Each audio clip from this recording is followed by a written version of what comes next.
the pod today, we have The Atlantic's Natasha Bertrand, who will be talking with Tommy about her latest reporting on the Mueller investigation. Stay tuned. Stay tuned. Sign up for What a Day, our newsletter. It's launching on Monday. We've been getting the Guys, beta drafts. It's launching on Monday. Fantastic. A brand new Product from your friends at Crooked Media. content fresh out of the oven. Information.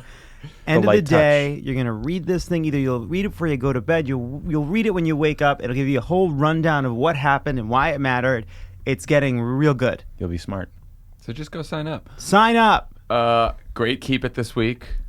Just go for the Omarosa takes from Ira and the gang. Just listening to poor Kara have to listen to Omarosa in real time was my favorite thing that happened this week. It's hilarious. Please go sign up for this podcast. Keep it as my weekend activity. So You know who should do both of these things is Hope Hicks, because she's going to need a new way to get information, and she's going to have a lot of free time. There you go. Sign up for some podcasts, Hope. Hope. Pod Save My Soul still available. Sean has that's not right. taken it yet. Hope.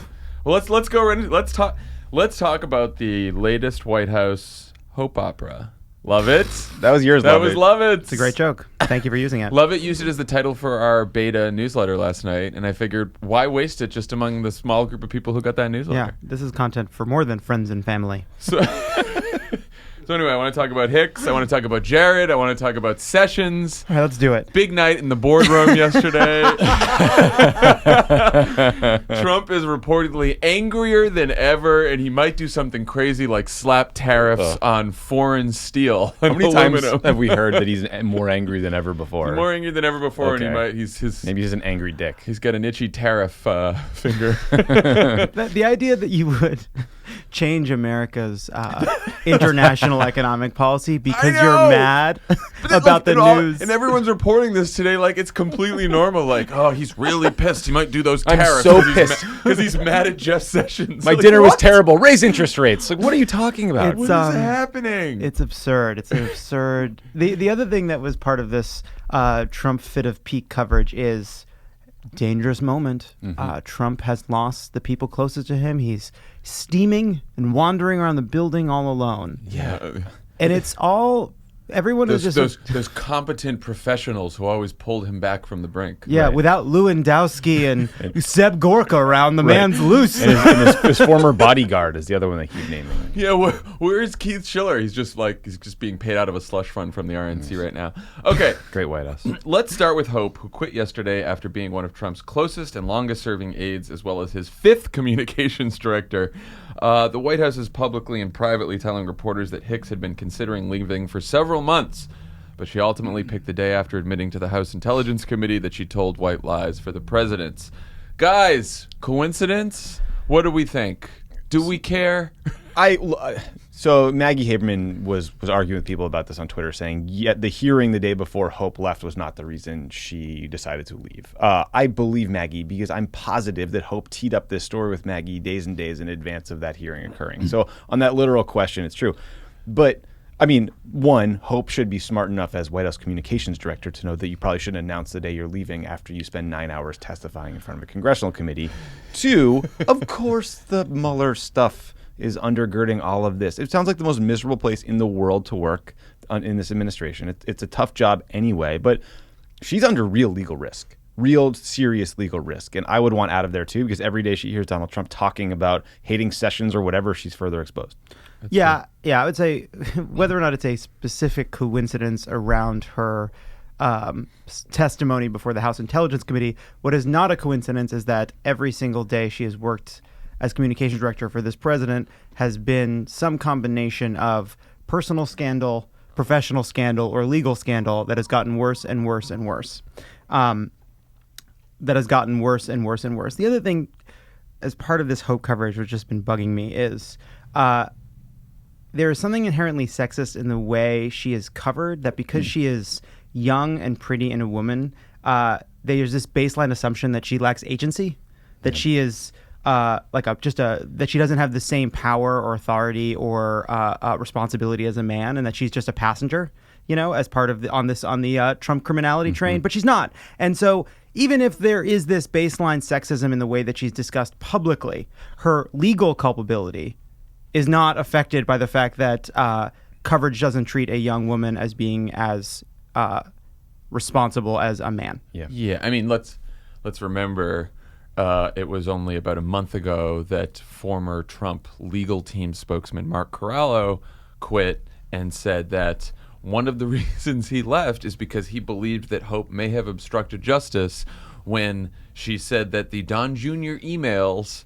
from the meeting, if it's what you say, I love it, especially later in the summer emails. June 9th Russia meeting. When she told everyone, those emails will never get out. Yes. So not to worry. So continue to write a statement with the President of the United States aboard Air Force One saying that the meeting was about adoption. So she is possibly in legal jeopardy for that reason as well. In addition to what Lovett was saying, it's weird that she's always described as the person who understands him the best, the person who had his best interest at heart, a true believer. In a world where you have true believers and like gross DC operators like the Gary Cohns and the Mooch and the Spicers, I'll take them over the people that see him talking about like Charlottesville or the Muslim ban and think, at heart, he's a good guy. He's trying to do the right thing. I'm in it for the right reasons. The right reasons are deeply fucked up. And if she doesn't get that, I don't know what to do for her here. Yeah, I will say it is. They have to. She's like a daughter. She's part of the family. I will say there's nothing more familial inside of Trump world than saying out loud or putting in an email, "No one will ever find out about this." That is almost hereditary to what these people do. Yeah. Also, but that's a good, at least for Ivanka, you can say she hasn't chosen to be part of the family. She's just part of the family. It's Hope's chosen to be part of this family now. She thinks it's fucking great. Yeah, it's like one thing to be born into Scientology, but you signed up for it. You went in and took the courses. Yeah, and also, Trump's an asshole to her. Corey Lewandowski put in his book that Trump would make her steam his suits while they were on when they were on the road. That's not a cute, funny, quirky anecdote from the trail. That's a weird thing to do to the young, late 20s female staffer on your plane. Trump also told Hope that she was, quote, the best piece of tail Lewandowski ever had. That was in the Michael Wolff book. That's a disgusting thing to say to someone who is called your second daughter. So it's all weird. Well, so CNN also has an unnamed Trump ally who said that Trump was pissed about the white lies comment. Quote, Trump asked Hicks after the testimony how she could be so stupid, and that was apparently the final straw for Hope Hicks. That was apparently the final straw for Hope Hicks. So, I mean, I think it could be true what Maggie said, that months ago Hope was first considering leaving, and then there were certain things in the last couple of weeks that sort of pushed her over the edge. I don't know why everyone's fighting. It doesn't matter. It seems like it both doesn't is matter. true. Who cares? The Hope exit timing doesn't matter. Yeah. Just doesn't matter at all. Apparently, CNN said that Mueller's team is also asking about Hope Hicks' comment to the New York Times 2 days after the election when she said, "We're not aware of any campaign reps that were in touch with any foreign entities before yesterday," which we now know is not necessarily true. Was that a white lie or was it bigger? Who knows? Who knows? Bye, Hope. Also, you know what, though? Also, there's no such thing as a white lie at the White House. I'm sorry. There's no such thing as a white lie. You're a spokesperson for the President of the United States. As we've learned, Bob Mueller makes all lies pretty big deal. Well, even when they're not lies that will land you in a massive criminal probe that goes to the heart of the foundations of American democracy, it is still not okay to lie to reporters on behalf of the president. Yeah, so we'll see Hope again in the reunion episode. But for now, it's interesting. She'll be on Big Brother. She'll be on Big Brother with Omarosa. All right, next, guys. I hate to tell you this, but I think our friend Jared is in a lot of trouble. No, not our Jared, not the dimpled one. So, in the last 48 hours, the White House Chief of Staff has stripped away his top secret security clearance. He lost his PR person. In the Washington Post ran a story about how foreign officials have talked about how to get whatever they want out of Jared by taking advantage of the fact that he's billions of dollars in debt, probably has business interests in their countries, and is generally a fucking moron. That was all topped by last night's New York Times story that revealed Jared met multiple times in the White House with leaders of at least 2 financial institutions that then made large loans to Kushner's family real estate business that he still partially owns. My first question, what does this mean for Middle East peace? We'll get there later. I mean, where do you want to start? Apollo Global Management lent him $184 million after taking a meeting with Jared. Jared apparently floated the CEO a job opportunity by the CEO. I mean, the utter lack of judgment it takes to take this meeting and to allow this loan to go through is staggering. Can you guys imagine Dan Pfeiffer, who had Jared's job, taking a meeting and then accepting a $184 million loan to fund his Trust the Process T-shirt scheme or something? Like, it's the craziest thing I've ever heard. And then the Kushner Company's statement said, Kushner Companies did not have any conversations nor interaction with the White House visitors mentioned in the Times story. Okay, so then the loans magically appeared? Yeah. Jared greased them, or something happened here. There's a loan. So many coincidences in this White House. Yeah. So there's two sides to corruption. Here's how it helped Jared, and here's how it hurt the rest of us. It's pretty clear how this helped Jared, right? Jared's businesses are in serious problem. He bought a building on Fifth Avenue and he couldn't make it work. He's got a lot of debts. He's racing around the world to try to refinance and finance his debt. Fine. That's clearly what he's doing here. But how does it hurt the rest of us?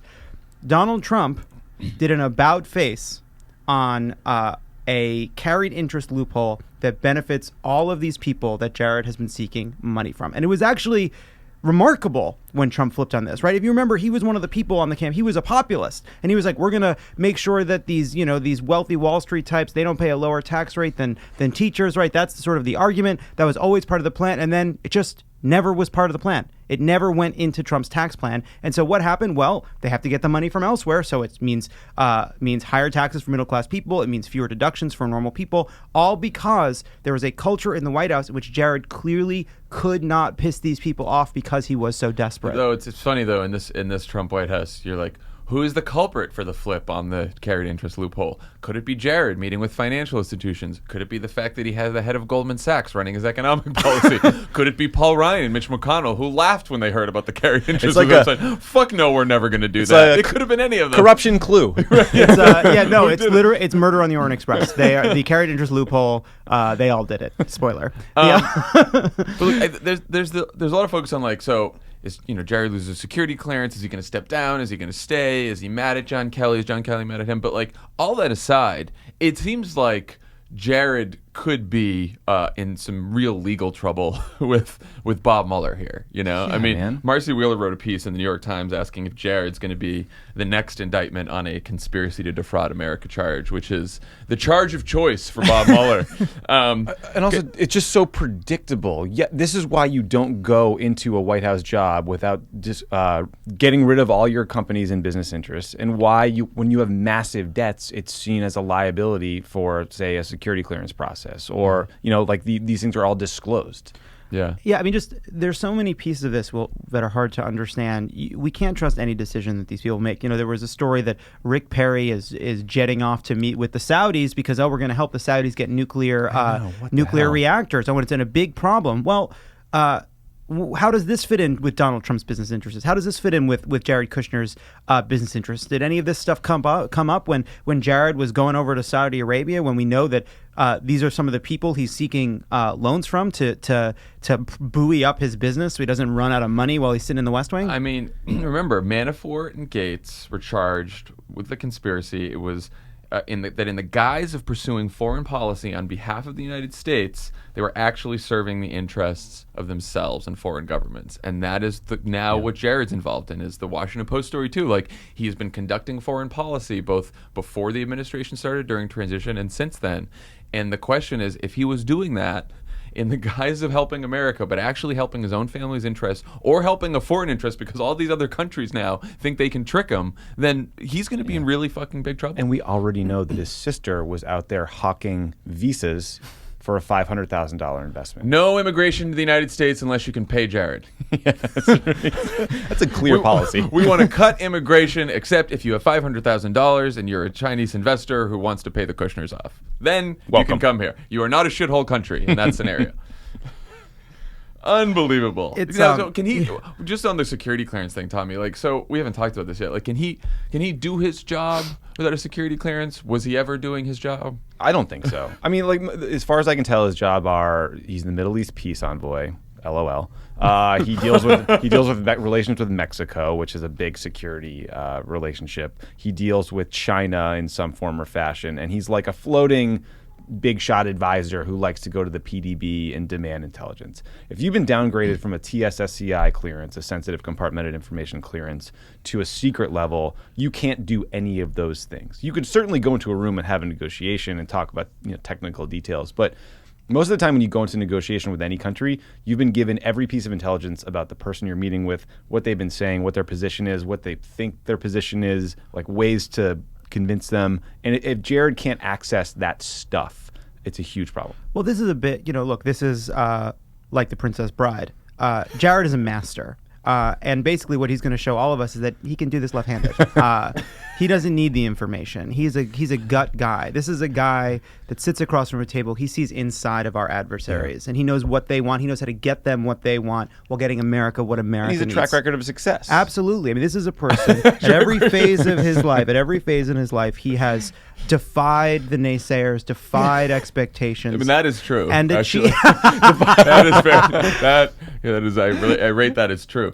Just one more point on Jared. I do in some way feel bad for him because none of this would have happened if he hadn't had the resources to buy a spot in Harvard, which ultimately led him on a path to be in positions where he was too stupid and ill-equipped to do the crimes he needed to do and get away with them. He wasn't so damn arrogant. He could have just stayed out of the White House, stayed on the outside, been a grifting little schmuck, not on the government dime, and gotten away with all of this. Yeah, he could have been the guy trying to get $500K for visas in China, and then gone to the U.S. Open and whatever the hell he likes to do. But he needed more. He needed more. Our beloved Attorney General, Jeffrey Beauregard Sessions III, is besieged once again. Yesterday, the President of the United States called him disgraceful via tweet and attacked Sessions for not investigating the Justice Department that is investigating Donald Trump. The Washington Post says that Trump derisively refers to Sessions as Mr. Magoo because he is elderly and bumbling. I laughed. That was a good one.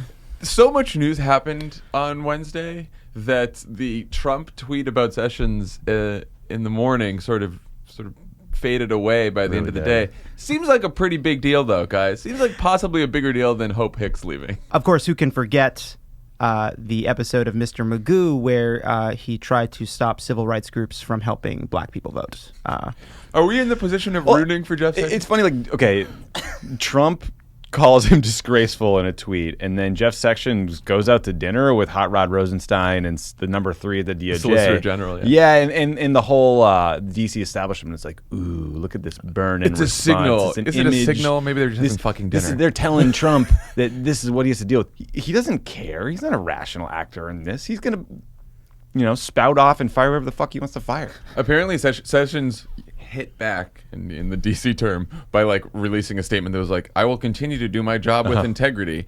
But then the reporting is that Trump saw that and got even angrier at Jeff Sessions. I mean, we laugh, but it's an abusive relationship. I wonder sometimes, we keep, there's all these periods where everyone's like, he's going to fire Mueller, and then he doesn't, and we move past it, and you think, okay, now we're safe. But it does seem like at any moment he could say, maybe not fire Mueller, but fire Sessions or fire Rosenstein, or and just, Yeah, I don't fully understand the three-dimensional chess Donald Trump is playing with Jeff Sessions, but the good news is I don't think Trump understands it either. Yeah.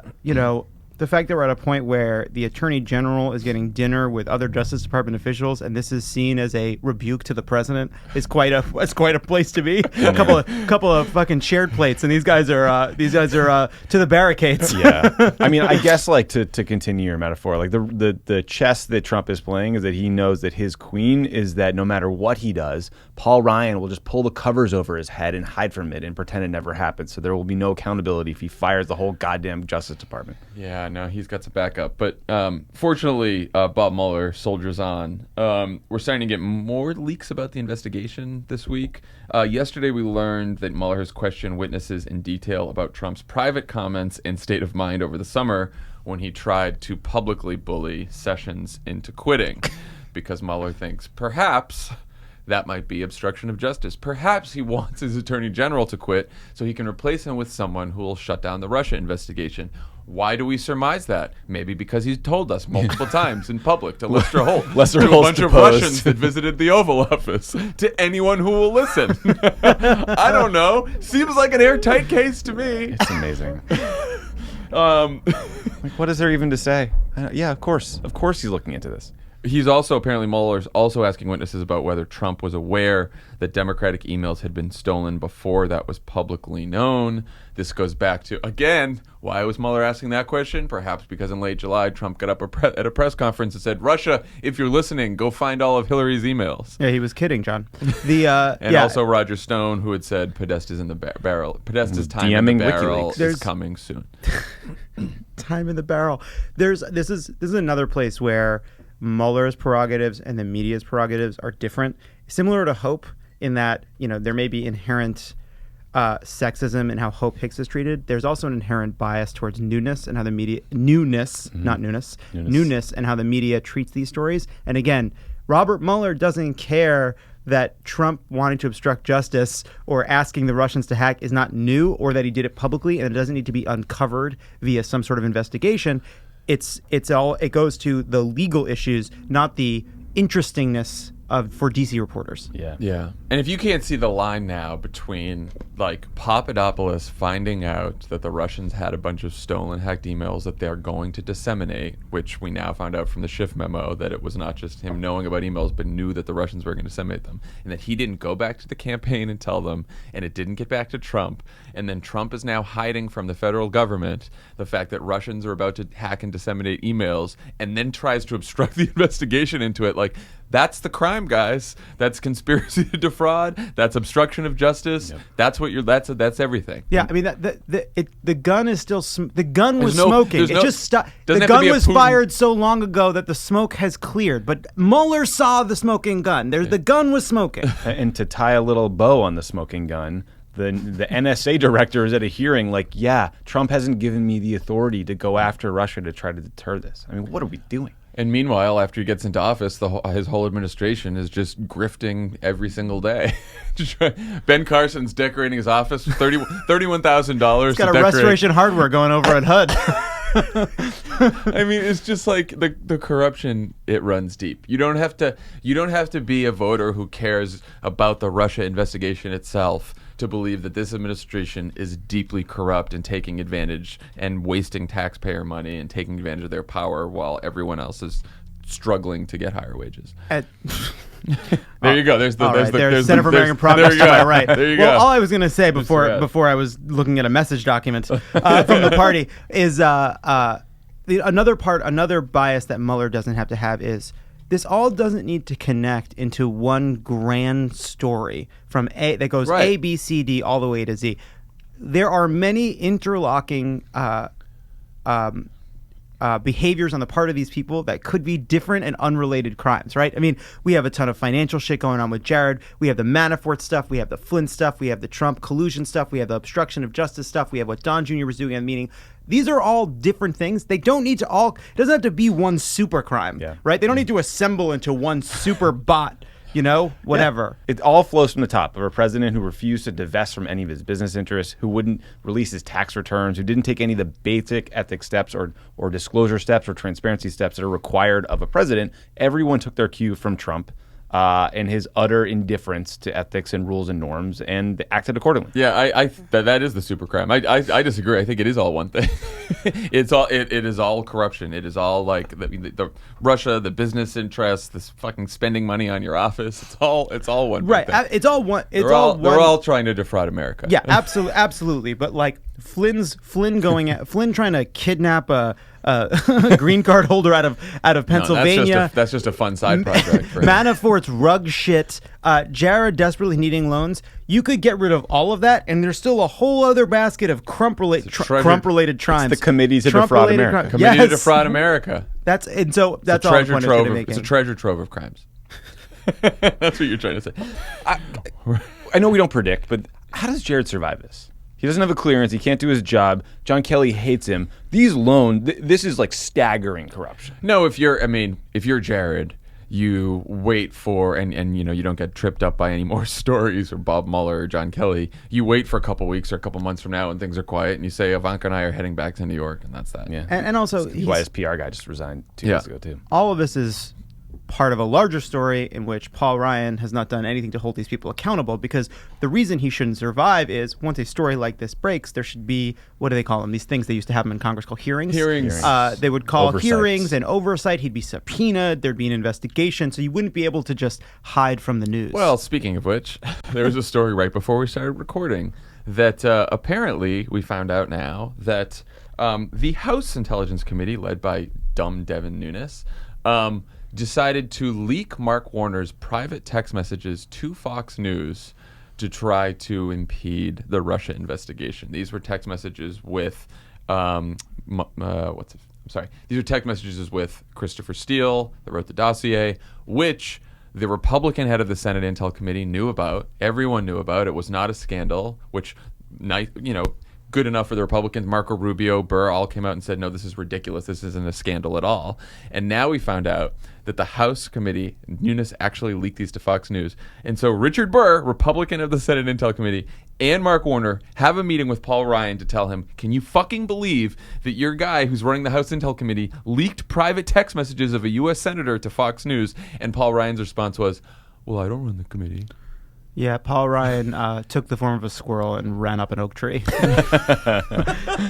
We're not getting any. Paul Ryan is it's a good reminder that no matter what Mueller does, we're not getting any oversight or help from the Congress until we flip it. No, I mean, that is until Democrats take over in 2018. Yeah, like whenever you have this feeling of like, how can this be going on? How could nothing be happening? How does he get away with this? How does he get away with it? He doesn't get away with it because of some intrinsic quality of the presidency or the press. He's getting away with it because Paul Ryan has made a choice. Mitch McConnell has made a choice about how to run the Congress, and it has been to just let Trump do whatever. Right. I mean, you're seeing in the Senate side, you're seeing Warner and Burr act in a pretty collegial way. I mean, that committee historically is bipartisan because intelligence is important and it shouldn't be politicized. And yes, we're imperfect in these goals, but they do a pretty good job of it.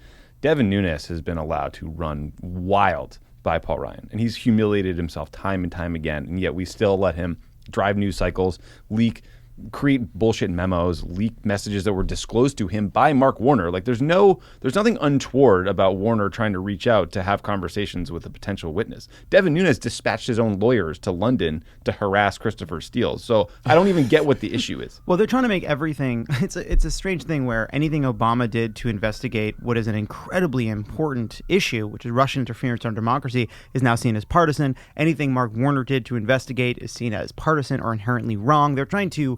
The head of the House Intelligence Committee currently conducting an investigation is trying to make any kind of investigation into Trump look somehow nefarious. And we should say that it's not working in the public. It's working among Republican voters very, very well. But polls out the last couple of weeks show that independents and Democrats, if you ask them, like, do you trust Trump or do you trust Bob Mueller on this one, Bob Mueller wins. And he wins among independents in a big way, too. So it's just the Republicans and their cocoon of Fox News that don't believe this. Waste news cycles. America loves a square jaw, John. They love a square jaw. So and a foreign hand of a guy just working. That's not the tie knot of a prince or a dilettante. The tie knot of a working investigator. I lost the thread. Cool. All right, I want to talk about something else. No happened Windsor for Robert Mueller. Not even a half Windsor. Well, Michael, I'll put all this in the notes. Leave it in. Let's move on. All right, so as you guys know, Trump enjoys televised meetings with lawmakers because he gets to play the big independent deal-making asshole from The Apprentice. But to the rest of the world, including the people in the room, it ends up looking like a bunch of politicians explaining the basic issues of the day to someone that they just met at a senior center. And that's what it looked like yesterday with this gun meeting. So they have this meeting about guns in the cabinet room with Trump, Democratic lawmakers, Republican lawmakers, and Trump basically agrees to every gun control measure that Democrats proposed in the meeting. Comprehensive background checks, raising the purchasing age to 21, banning bump stocks, even seems like he's open to the assault weapons ban, something that made Dianne Feinstein literally almost jump out of her seat. I'll tell you, John, by the end of the meeting, when Dianne Feinstein, Amy Klobuchar, and Donald Trump laid down in front of the NRA to do a die-in, I was like, wow, what a deal maker. Yeah. He also said about making sure that people with mental health issues don't get guns. Quote, take the guns first, due process later. It's not how due process works. It's interrupted Mike Pence. Mike Pence is like, obviously due process, but we got to make sure people don't get those guns. He's like, Mike, we don't need due process. It's a literal NRA fever dream. Like, this is their worst nightmare. Just a gun grab without any restrictions, and you can see it on like the Breitbart's website looked like an Edward Munch painting. They were just like screaming into the avoid all caps websites, Trump the gun grabber. Steve Bannon still lives in the house, by the way, where Breitbart is writing all this stuff. So people were losing their minds. I also just to say, yeah, we get. Why don't we flip the order? We'll take the liberty and property, then do the due process. He has no doesn't even get it. It's so like the intersection of like obviously totally changing his position based on what the NRA wants, but also just being incredibly stupid about the meaning of these terms. Like, I would love for someone to turn to Trump and just be like, what is due process?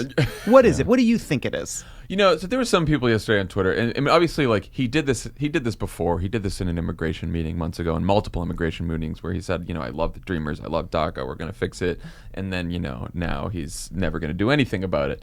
But you know, there's some people like, why televise these meetings, and this is bad, and blah blah blah. But like, I actually think reporters handled yesterday pretty great. Everyone watched that meeting and were like, it's pretty extraordinary what's happening in this meeting, but not one person thought that anyone should give a shit about what that was actually happening in that meeting, because everyone knew that Republicans and the White House staff was going to walk everything he said back immediately after the meeting, which they did. Republicans in the Senate all interviewed after the meeting. They're all like, no, we're only doing stuff that gets 60 votes. I don't know what he was talking about, blah, blah, blah. Like, it's crazy. They ignore him. Yeah. Yeah.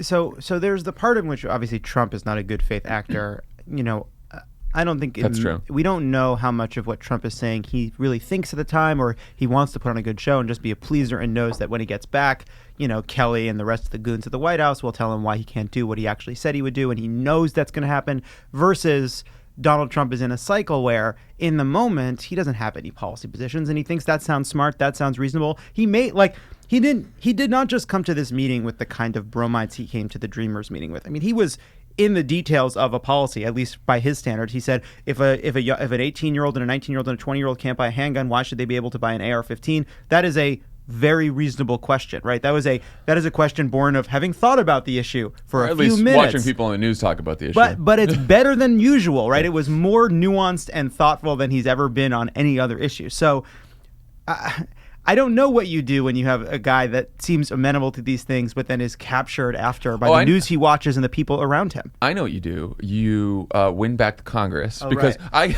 I started thinking to myself, what does that meeting look like? Or what does the aftermath look like in a world where Chuck Schumer and Nancy Pelosi are running Congress, and he says these things in a meeting, and they go back and say, cool, we're going to pass those bills. And then they send him to the desk. Now, he still has the White House crew around him, John Kelly, to like take the bill away. But John Kelly is a much is much more of a hardliner on immigration. The problem with John Kelly was always, he's a general, he's an adult, but on immigration, he's pretty right wing. You know, he doesn't seem to come to the table with the same set of assumptions on guns that he came on immigration. I was thinking that too. I mean, you have like Stephen Miller and John Kelly, who are hardcore, like anti-immigration on every level, and that killed everything to do with DACA. I just think, like, in this instance, you might not have those personalities that we know that are super pro-NRA or pro-gun, but they're all political hacks, and they're smart enough to know that this would crush them with their base if they actually did something meaningful. So I think they'll grab it all back from. I agree with that too. Sad grandpa. But yes, but the point is that the real villains on gun control are not even. It's not even Donald Trump in this case. It is Mitch McConnell and Paul Ryan, because they will, and watch Congress in the next couple of weeks, they will prevent anything meaningful from coming to the floor. They might not even do a bump stocks thing, because they're going to say, oh, ATF can do that, he can do that with executive order, even though ATF's saying maybe they can't. Yeah. So they'll maybe do that, and maybe this fix NCIS thing, and is that what it is? Fix Nix? Fix Nix, yeah, basically improving the background system without actually closing the gun show loophole. So it's like the most modest improvements possible. It's not great. So anyway, they're not going to do anything, and so you have to fix the Congress. I mean, that's the first step here, because those are the people blocking this. I guess that's it. We talked about a lot of stuff today. Wow. Yesterday, so much happened. Is Thursday always like this? There's so much news. Isn't it? It's almost Thursdays. It's almost Thursdays. Oh, yeah. We didn't even tell everyone, Dan. Oh, yeah. Dan's. I was going to say it at the top, and then you moved on. Oh, I forgot about that. I just thought it was Monday, guys. John doesn't know what day it is. Anyway. This is what it's like to do Pod Save America in the studio on Thursday. Dan's on vacation. Spending some of that. He basically, when he was in the White House, he did a sweetheart loan with a couple of banks, and he's just spending it. So yeah, so Jon and Tommy are here stepping in on Thursday. A lot of news. See, this is what it's like on Thursday, guys. So much news. Yes, so much news. Okay. Well, when we come